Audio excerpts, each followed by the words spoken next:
अध्याय 9। नोहा के साथ परमेश्वर की वाचा।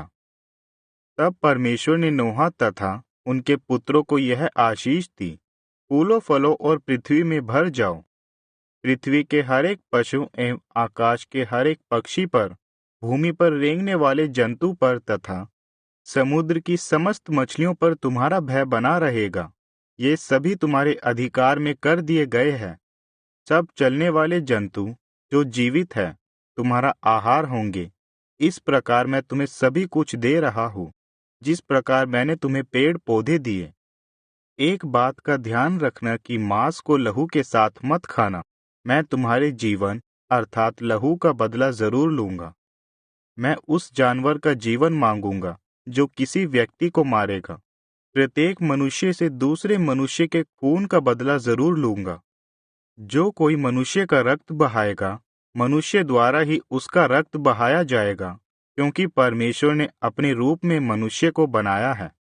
अब तुम पृथ्वी में रहो, फूलो फलो और बढ़ो और बस जाओ। फिर परमेश्वर ने नोहा तथा उनके पुत्रों से कहा, मैं तुम्हारे वंश के साथ पक्का वायदा करता हूँ।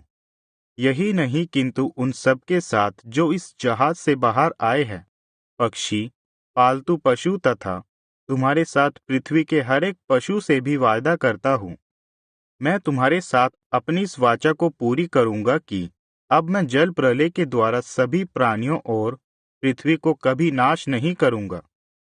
परमेश्वर ने और कहा, जो वायदा मैंने तुम्हारे साथ किया है, यह पीढ़ी से पीढ़ी तक स्थिर रहेगा, और इस बात का सबूत तुम बादलों में मेघधनुष के रूप में देखोगे।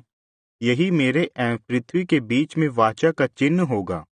जब मैं पृथ्वी के ऊपर बादल फैलाऊंगा और बादल में मेघधनुष दिखाई देगा, तब मैं अपने वायदे को याद करूंगा जो मेरे और तुम्हारे बीच किया गया है कि अब कभी भी दोबारा पृथ्वी को इस तरह जल प्रलय से नाश नहीं करूंगा। जब भी यह मेघधनुष दिखेगा, मैं परमेश्वर और पृथ्वी पर रहने वाले प्रत्येक प्राणी के बीच की हुई सनातन वाचा को याद करूंगा।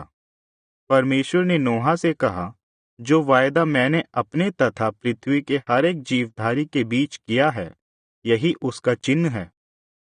नोहा के बेटे। जहाज से नोहा के साथ उनके पुत्र शेम, हाम तथा याफेत बाहर आए। हाम कनान का पिता था। ये नोहा के 3 पुत्र थे तथा इन्हीं के द्वारा फिर से पृथ्वी मनुष्य से भर गई। नोहा खेती करना शुरू किए। उन्होंने एक दाख की बारी लगाई। एक दिन नोहा दाख मधु पीकर नशे में हो गए और अपने तंबू में नंगे पड़े थे। कनान के पिता हाम ने अपने पिता को इस हालत में देखकर अपने दोनों भाइयों को बुलाया।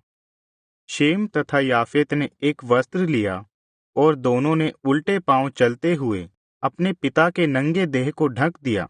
इस समय उनके मुख विपरीत दिशा में थे, इसलिए उन्होंने अपने पिता के नंगेपन को ना देखा। जब नोहा का नशा उतर गया, तब उन्हें पता चला कि उनके छोटे बेटे ने उनके साथ क्या किया है। और नोहा ने कहा, शापित है कनान, वह अपने भाइयों के दासों का भी दास होगा। नोहा ने यह भी कहा, धन्य है यहोवा शेम के परमेश्वर, कनान शेम का ही दास हो जाए। परमेश्वर याफेत के वंश को विस्तृत करे, वह शेम के तंबुओं में रहे और कनान उसका दास हो जाए। जल प्रलय के बाद नोहा 350 वर्ष और जीवित रहे। जब नोहा कुल 950 साल जीवित रहे, तब उनकी मृत्यु हो गई।